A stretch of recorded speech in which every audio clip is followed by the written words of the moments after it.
welcome to the Cheat Code Corner, where we hit you with the cheat codes to help you advance in the areas that you care about.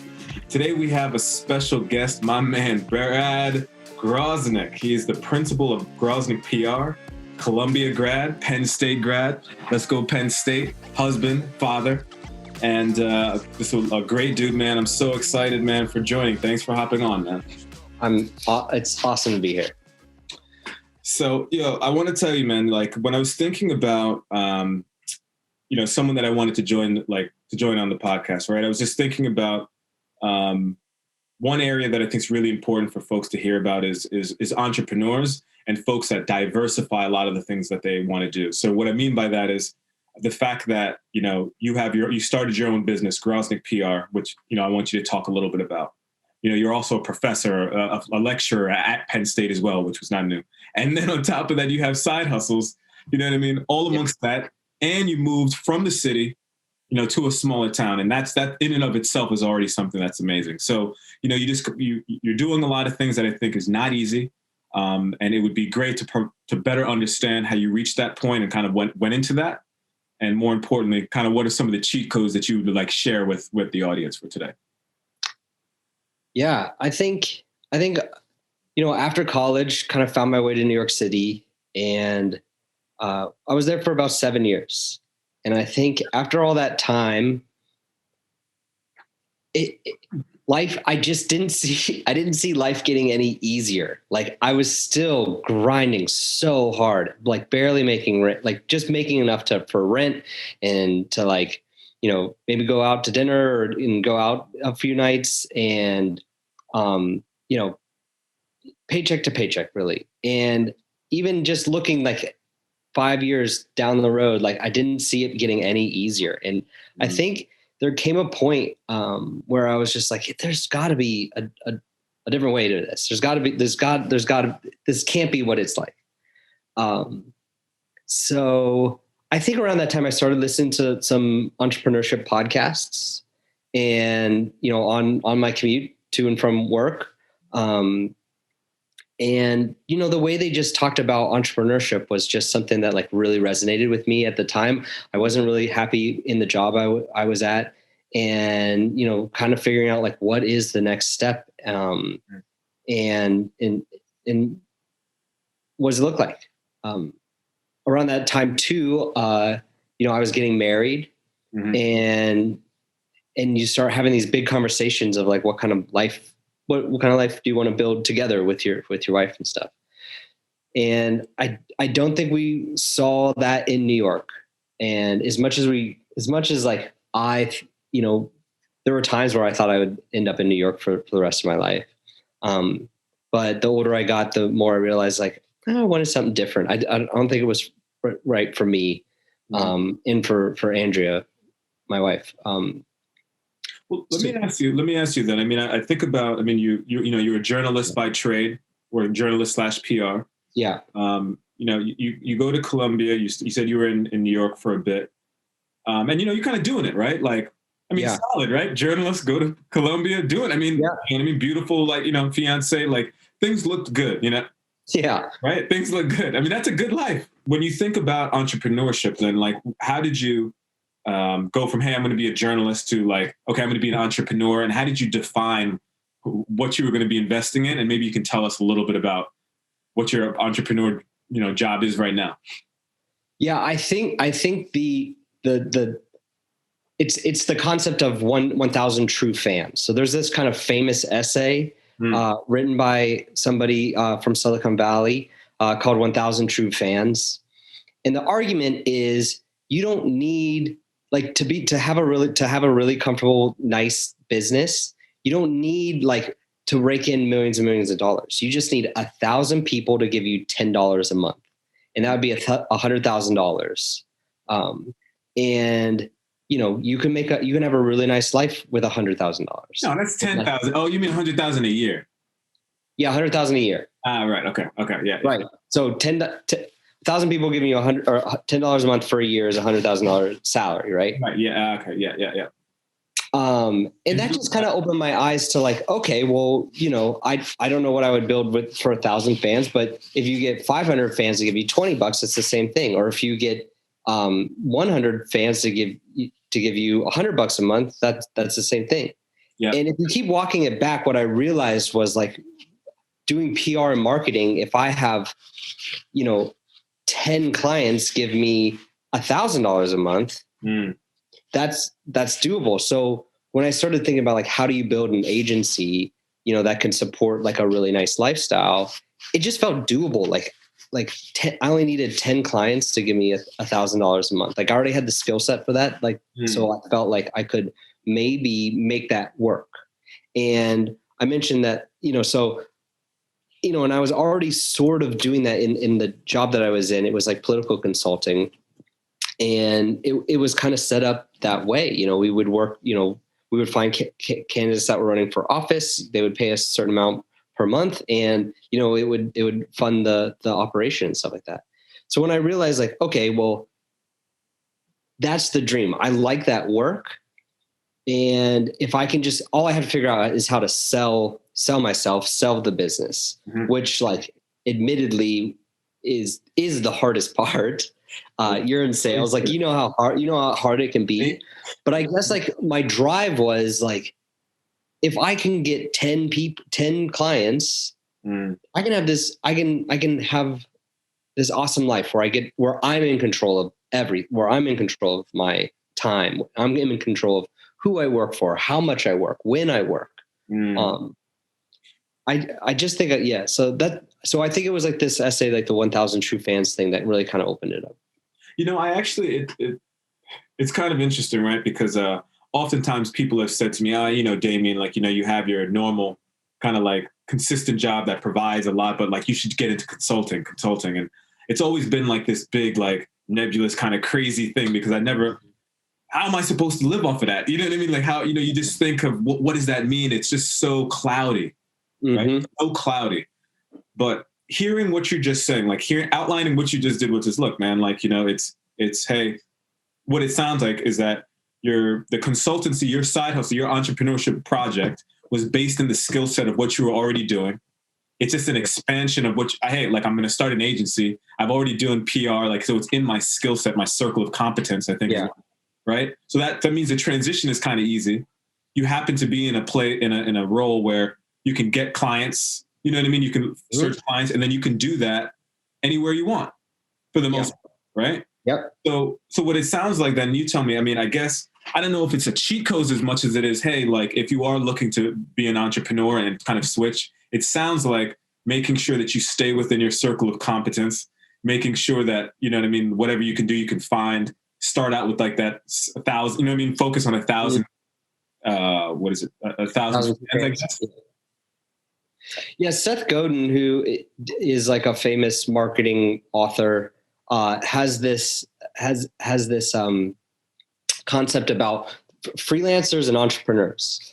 And a freelancer is someone who charges their time or charges money for their time. And that's what I do with my PR agency. So I work with clients, and they have an issue, or they might have a project, and I build out how many hours that is, and I charge them my hourly rate. And that's kind of how I reach a project basis. I also work on a retainer basis with clients that need me on a consistent basis. And that works too. So what I would say is like the best way to like get into entrepreneurship is to go the freelance route. Is like, what's your skill set, and like what's valuable, and what can you sell your time for? And that's a great way to get into it. And there's a lot of but Seth Godin would say like, that's not an entrepreneur. An entrepreneur is someone that builds something that's beyond like that makes money while they sleep. That it's building capital. So selling if you're a clothing designer, like you have this jacket, you design this jacket, and then you can just make 1 billion of them, however much the demand is. And you can make much more money as an entrepreneur than as a freelancer. But what I always tell like my students is, it's really hard to be an entrepreneur when you have a full-time job. It's right.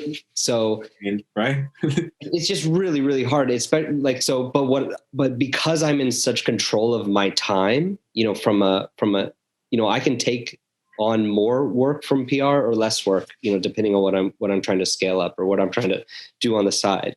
I can work on it at different times. I can meet with people at, in the middle of the day for my entrepreneurial stuff.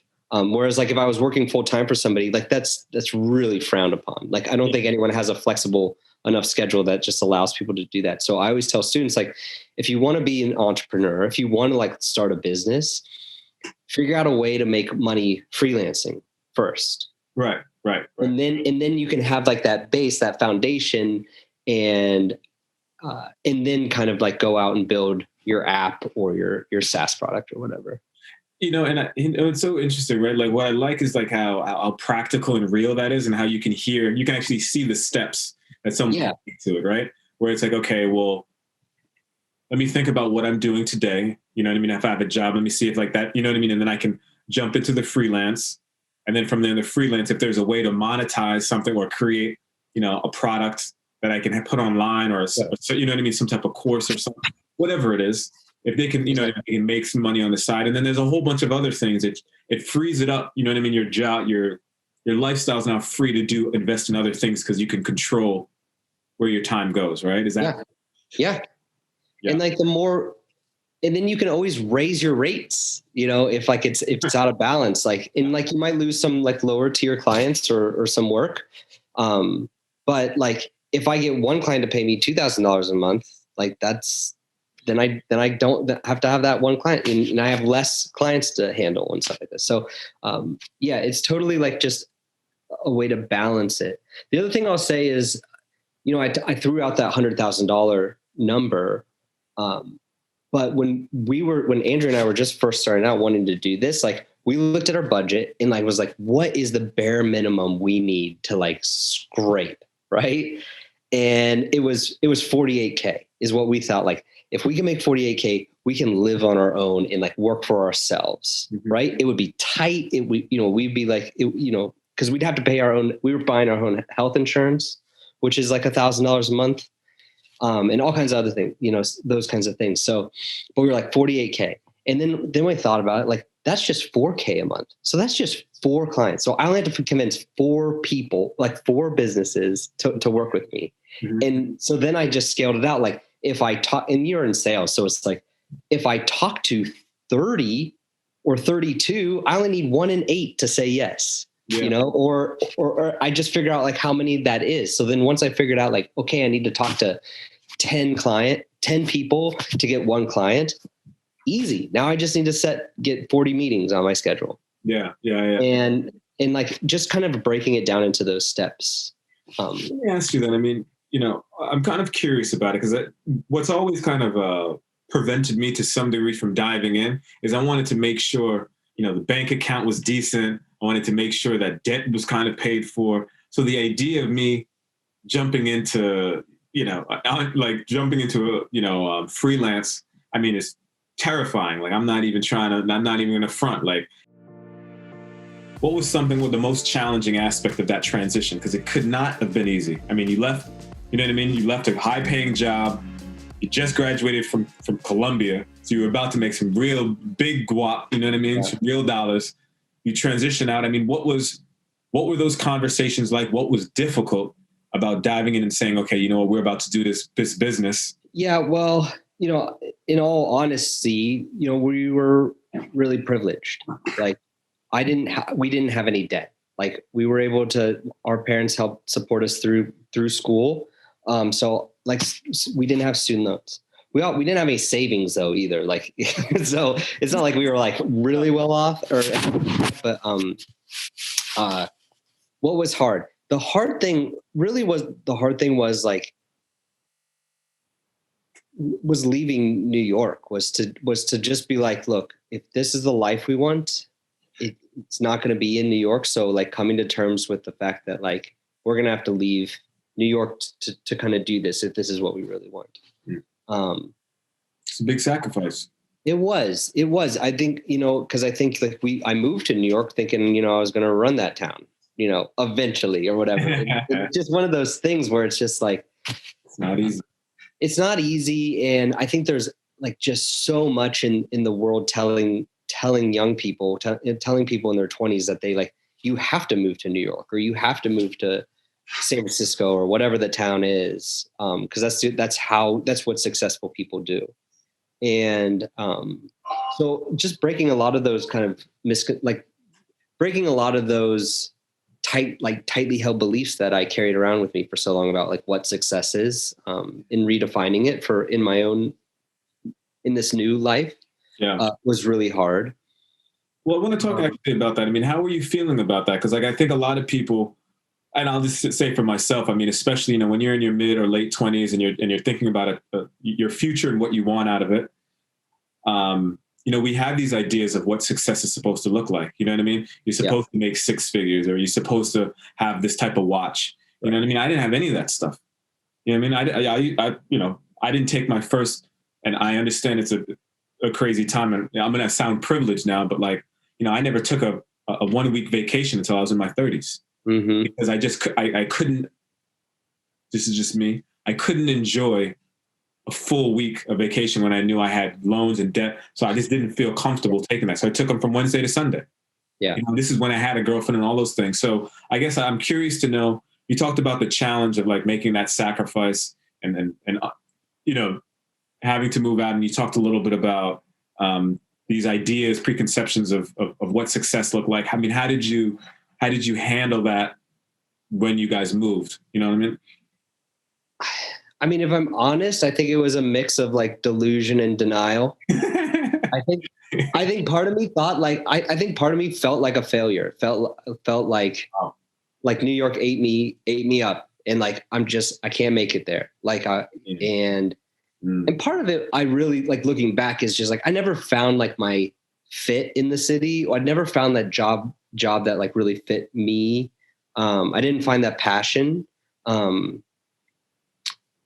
But like leaving New York, like there was definitely part of me that felt like a failure. So like the way I thought about it was like, I tried to delude myself or like convince myself that I was just like, no, like this is just the begin. Like this is like the stage of that you're going to rebuild like this crazy empire outside of New York, and realize like, no, like, you don't, New York isn't the center of the universe and blah, blah, blah. And, you're going to make it back and come out on top. And in the end, like it's telling those narratives, to yourself that,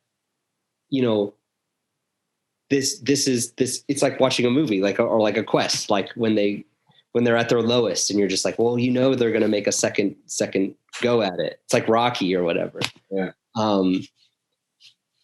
But like, so I think like those narratives, which I mean, I don't know. I joke that I was deluding myself, but I do think like they play an important role of pulling you through tough times. Yeah. Of you're like, okay, well, that didn't work out.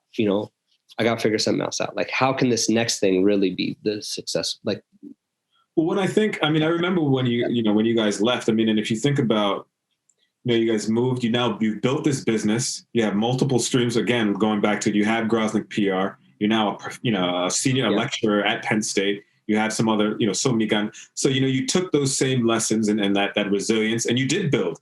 And now you have the life that you want. You know what I mean? Big house, nice family. Yeah. You know what I mean? It's cross. Exactly. So that's what I would say. Like, I think those stories I told myself really did play a role in getting a chip on my shoulder to be like, well, I'm not going to leave New York and not crush it. Right. Exactly. Exactly. So it's just like I got to save face. Like, I want to save face in front of you. Like, you saw me leave New York, and I'm sure you were just like, really, Brad? Like, this is kind of like where the whole industry is. I'm people like you. I had people in my head that saying like that, right. Even if it's true or not. So I think it gave me that chip on the shoulder. It gave me like that whole, like that Michael Jordan moment where, he gets like brushed off by somebody. He's like, oh, that's it. I own you now.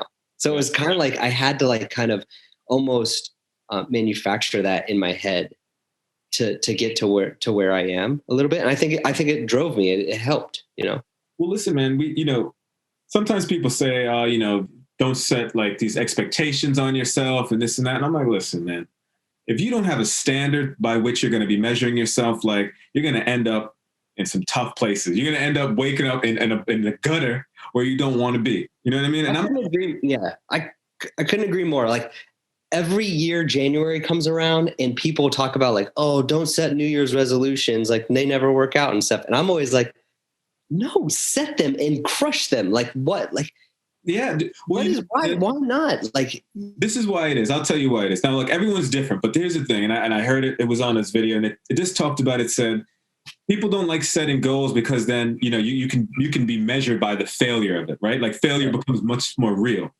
right? But the issue with failure is that, I mean, you can talk to anyone like fail forward. Like failure is where you get the best lessons, you learn the most, and you grow the most. When you fail at something or don't reach it, you start to learn a different area, learn something new about life so that you can then optimize around it. And then you're able to feed and grow that so you don't encounter that again. So for me, I mean, setting the goals, watching you do what you did as well and seeing you succeed there was super inspiring. You know what I mean? Like I feed off of that. I try to get, you know, you talk about chip on your shoulders. I more or less just extract, you know, motivation and inspiration from what people do, whether it's someone doing something that I've never done that I'm interested in or taking a leap somewhere else. So, you know, even though you may felt some certain way leaving, like, you know, it was very inspirational, man. And I'm so proud of you for like just kind of doing what you're doing, man. Yeah, thanks. I mean, you know, when I was listening to a lot of entrepreneur podcasts and you just hear enough stories of people doing it and you just realize exactly what you just said. Like all you have to do is just kind of throw yourself at this stuff and if you're smart about it and like you fail and you learn from failures, like you're only going to you get there eventually. Well, listen, man, I mean, I think those are just so much facts, man. And when I think about, I want to start kind of recapping because you talked a lot about a lot of good stuff, man. And really when I think about some of the big things that I learned today, at least just based on what you said, is a couple things. Like if you're going to go, and you correct me if I'm wrong. I mean, one of the big things is if you're going to turn to entrepreneurship, you know, think about freelance first and think about figuring out ways to whatever you're doing to like kind of get paid for it hourly and kind of go into the freelance version first. That'll then give you the flexibility to control your time where then you can become an entrepreneur and kind of expand your wings there. Is there anything else that you would say is kind of like something if you can go back 10 years ago that you would have kind of switched around? No, I think I think that's the big take. That was the big one? Okay. No, listen, man, that is a big one because I didn't even know that one, man. So let me ask them, you know, Mr. Groznik PR, right? Couple questions, some rapid fire section that I want to know. A couple things. How many hours of sleep do you get on average? Yeah, on average 7. You know, some days are like 6.5, and some days are 8. Yeah. What does your diet look like? I